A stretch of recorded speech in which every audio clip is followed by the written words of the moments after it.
পুনৰ স্বাগতম জনাইছোঁ 09 কমিউনিকেশ্যন প্ৰাইভেট লিমিটেড প্ৰেজেন্টছ বিহুৱতী বোৱাৰী। এতিয়া মই মঞ্চলৈ আমন্ত্ৰণ জনাম আমাৰ দ্বিতীয়গৰাকী প্ৰতিযোগী। তেওঁ হৈছে দুলীয়াজানৰ বোৱাৰী জয়শ্ৰী গগৈ।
নাম ডাঙৰ পাৰৰে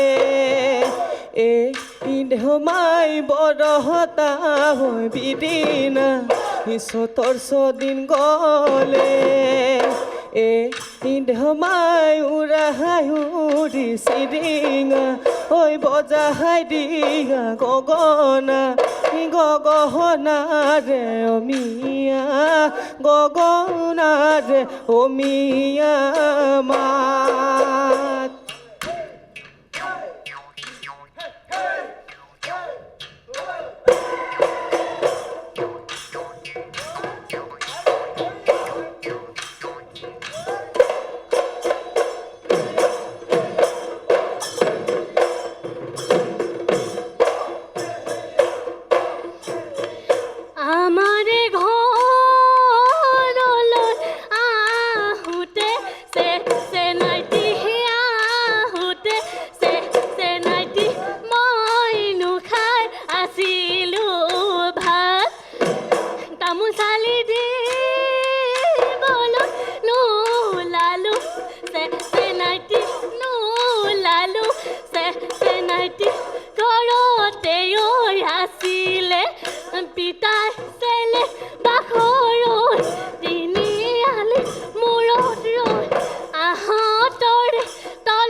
মনৰে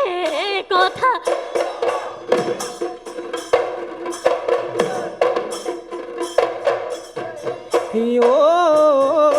উখ পৰ্বত হিমালয় মৰম লাগে হে তোমালৈ মৰম লাগে তোমালৈ ঐ জান লৈ যাম আমাৰ ঘৰলৈ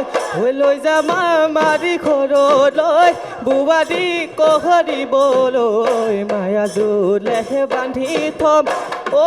জান এৰাবনুৱাৰাকৈ এৰাবনুৱাৰাকৈ তোক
জয়শ্ৰী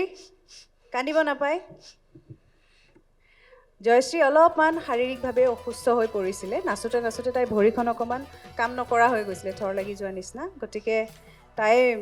তাকে কান্দিছে যে মই আকৌ নাচিম কিন্তু তাই নোৱাৰিব একো নাই তাকে মই কৈছোঁ কান্দিব নালাগে এইটো ইমান ডাঙৰ কথা নহয় হৈ যায় সেইবিলাক মঞ্চত আৰু থাকেই হৈয়ে তেনেকুৱা ধৰণৰ যায় কথা আৰু মইতো কওঁ যে এগৰাকী বোৱাৰী হৈ ইমান বছৰৰ মূৰত নাচিছে যে অলপ ইফাল সিফাল হ'বও পাৰে কেতিয়াবা এনেও অসুস্থতা থাকিলে হৈ যায় এইটো কোনো কৈ বা কোনো আগৰ পৰা ৰেডি হৈ আহিব নোৱাৰে যে মই আজি অসুস্থ হ'ম নহ'ম এইটো হৈ যায় মই তাইক কৈছোঁ না মইতো যিমানখিনিলৈকে চাইছোঁ ভালে দেখিলোঁ কমপ্লিট নহ'ল সেইটো পিছৰ কথা তাইৰ নিজৰ শৰীৰটোৰ কাৰণে আৰু আচলতে যিমানখিনিলৈকে চাইছোঁ ভালেই লাগিছে বাকী যিখিনি কাৰিকৰী কথা থাকিব পৰবিবা আছে দীপদাই ক'ব সেইখিনি কথা কিন্তু মই আৰম্ভণিৰ পৰা যিখিনিলৈকে দেখিলোঁ তাই পৰি যোৱা লাগে কিন্তু মই পৰাৰ আগলৈকে তাৰমানে খুব ভালেই দেখিছোঁ নাচ আৰু ভাল নাচিছা তুমি কান্দিব নালাগে তুমি কান্দিলে এতিয়া মাও কান্দিব অলপ মায়ে অৱস্থাটো চোৱাচোন তুমি মালৈ চোৱা আগত শ্বুটিঙত আমি নপৰোঁ জানো আমি পৰিয়ে থাকোঁ এইফালে পৰোঁ সিফালে পৰোঁ পাহাৰ বগাই বগাই য'তে ত'তে নাচি নাচি শ্যামন্তিকাই যদি চেণ্ডেল ছিঙি পেলাই নপৰে নহ'লে সেই জানমণি হিতেই নহয় এনেকুৱা হৈ যায় দেই নহয় দেখিছা পৰিবই লাগিব তাই চেণ্ডেল ছিঙি ক'ৰবাত পৰিব লাগিব তাৰপিছতহে তাই নাচটো আৰম্ভ কৰে অঁ একো ডাঙৰ কথা নহয় এনেকেইতো শিকিব ন মানুহে এবাৰ হাঁহি দিয়া এইয়া হাঁহিছে অলপ অলপ হাঁহিছে পূৰবীবা আপুনি হহুৱাব পাৰিব যেন পাইছোঁ মই তেতিয়াৰ পৰা কৈ আছোঁ তাই নাহাঁহে কান্দিয়ে আছে একদম মোৰ চিন্তাই লাগিছে নহয় জয়শ্ৰী একদম নাই চাইছে নাই হাঁহিছে নাই কথা কৈছে জয়শ্ৰী কি ক'ম কোৱা কোৱা একো নাই কান্দি নাথাকিবা আৰু কৈ দিয়কচোন পূৰবীবা তাকে। তেওঁৰ আজি নাচটো কেনেকুৱা হৈছিলে যিখিনি নাচিছে মই সেইটো কথাই কৈছোঁ যে মাকৰ লগত কথা পাতোঁতে এটা কথাই গম পালোঁ তাই অকণমান স্বাস্থ্যৰ ফালৰ পৰা তাই যে স্বাস্থ্যৱতী ছোৱালী মানে যদি বোৱাৰী সেইকাৰণে তাই মানে নাখায় মই তেতিয়া মাকক সুধিলোঁ যে তাই স্বাস্থ্যৱান তাই জীয়ৰী কালৰ পৰা নে অঁ সৰু কালৰ পৰা তেতিয়াহ'লে আজি কি কি খাইছে পৰহিবা সেইটো সোধক না আজি কি কি খাইছে আজি বহুত কিবা কিবি খাই আহিছোঁ বুলি ক'লে নহয় তাৰমানে কি জানা নাই একোৱে খোৱা নাই শকত হোৱাৰ ভয়ত বোলে একোৱেই খোৱা নাই সেইটো আটাইতকৈ ডাঙৰ ভুল কৰিলা তুমি সেইটোৱে মই সদায় কওঁ যে মানুহে ক্ষীণাব হ'লে খাব লাগিব খাই খাইহে ক্ষীণাব পাৰে নোখোৱাকৈ থাকিলে শকতহে হ'ব সেইটো একচুৱেলি বহুত ভুল ধাৰণা ন ৰিম্পী সঁচাকে। যে খালে আমি শকত হ'ম নহয়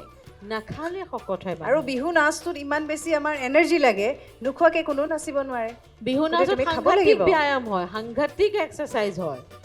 হয়নে গতিকে তুমি এটা কথা ভাবা তুমি এতিয়া দ্বিতীয় পৰ্যায় হয় ন দ্বিতীয় পৰ্যায়লৈতো তুমি উত্তীৰ্ণ হ'লা বহুত কিমান কেইগৰাকীক তুমি চেৰ পেলাই থৈ আহিছা হয়নে নহয় তাৰমানে তোমাৰ নাচটো ভাল পাইছোঁ আমি তোমাৰ পৰিৱেশন ভাল পাইছোঁ সেইকাৰণে তোমাৰ দ্বিতীয় ৰাউণ্ডলৈ আনিছোঁ হয় নাই নাই কিবা এটা কৈছিলে জয়শ্ৰী কি নহয় পেটত কি তাই হৈছে ভৰিখনহে ন কৈ দিয়াচোন ৰাইট চাইডৰ ভৰিখনহে কঁকালৰ পৰা মানে ঠৰঙা হৈ গৈছিলে একো নাই এইটো হৈ যায় এইটো কিয় হয় জানা আমি মানে অ'ভাৰ টেনশ্যন লওঁ হয়নে অ'ভাৰ চিন্তা জোখতকৈ বেছি বস্তুটোৱে বেয়া কৰি দিয়ে যে তোমাৰ হয়তো আজি মানে পৰিৱেশনৰ কথা বেছিকৈ চিন্তা কৰিলা হয়নে একো নাই আৰু কেতিয়াবা এইবোৰ হৈ যায় ইমান চিৰিয়াছলি খুব বেছি চিন্তা নকৰিবা কেতিয়াবা হৈ যায় হয়নে গতিকে আজি যিটো হ'ল তোমাৰ লগত সেইটোৰ পৰা তুমি এটা শিক্ষা লোৱা যে নাই মই এতিয়াৰ পৰা এইটো মই সদায় মই নিজৰ স্বাস্থ্যৰ মই যত্ন ল'ব লাগিব ঠিক আছে বাকী তোমাৰ উজ্জ্বল ভৱিষ্যত কামনা কৰা আছে বহুত দূৰ আছে যাবলৈ আৰু ভাল হ'ব আগলৈ ঠিক আছে খালি এইবিলাক কথা মনত ৰাখিবা দেই ধন্যবাদ দীপজ্যোতিদা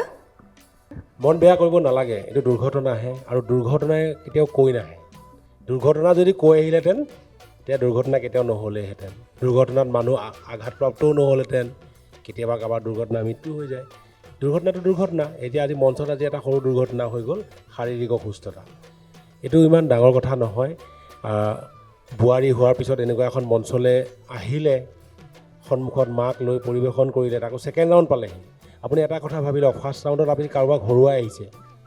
ফাৰ্ষ্ট ৰাউণ্ডৰ পৰাতো কোনোবাই বিদায় ল'ব লগা হৈছে প্ৰত্যেকগৰাকী বোৱাৰী বিহুতে ভাল নচাৰ পাছতো ক'ৰবাত আধা নম্বৰ 1 নম্বৰ পইণ্ট ওৱানৰ কাৰণে কোনোবাই হয়তো ফাৰ্ষ্ট ৰাউণ্ডত থাকি গ'ল আপুনি ছেকেণ্ড ৰাউণ্ডলৈ আহিলে গতিকে আপোনাৰ মনটো ভাল লগাবলৈ আৰু আমাকো মনটো ভাল লগাবলৈ যিহেতু আপোনাৰ মায়ে খুব ধুনীয়া গায় মায়ে এফাকি বিহু গাই দিয়ক সকলোৰে মন ভাল লাগি যাব মায়ে এটা ধুনীয়া নিচুকনি গীত গাই দিয়ক, তাইৰো মনটো ভাল লাগিব, এইবোৰ গাব আমাৰ ভাল লাগিব। নালাগে দেই, দুখৰ চুখৰ নেগাবা দেই একো। দুখৰ নাগাব, তেতিয়াহ'লে সুখৰ গা। মুঠতে গাব লাগিব, কিন্তু এইটো ডিমাণ্ড নহয়, আমাৰ কিন্তু মানবাই লাগব। চমকা ডাৱৰে প্ৰকৃতি পৰখে অ কুলিতি আহিছ তই গীত গাই গাই, আহিছ তই গীত গাই গাই, সেইবোৰ গীতেৰে অ কুলিতি মন বলিয়া কৰিলি, অ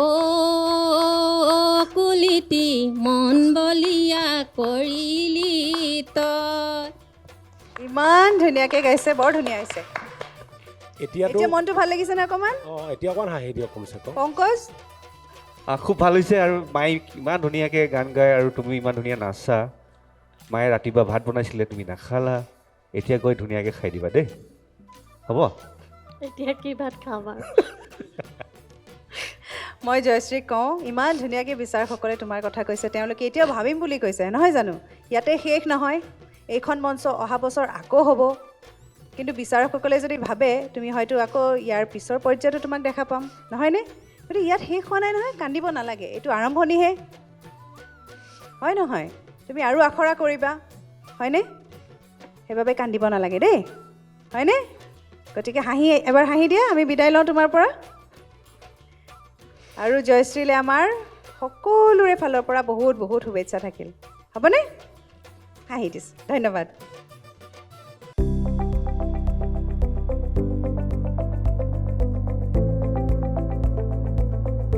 NB নিউজ, সহজ সৰল ভাষাত নৱভাৰতৰ কথা।